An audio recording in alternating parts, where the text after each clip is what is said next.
ఈ దినపు దేవుని యొక్క మాట నిర్గమాకాండము 39వ అధ్యాయము 43వ వచనము. మోషే వారిని దీవించెను. దీవెన అనేది ప్రతి మనుషుడు ఆశించేటువంటిది.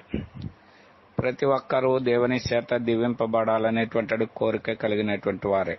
అయితే ఆ దీవెన మనం పొందాలంటే లేఖనము తెలియజేస్తుంది, ఆయన మాట శ్రద్ధగా విని వాటిని గాయకుని అనుసరించిన ఎడల ఈ దీవెనలన్నీ నీ మీదకు వచ్చి నీకు ప్రాప్తించునని వ్రాయబడి ఉంది.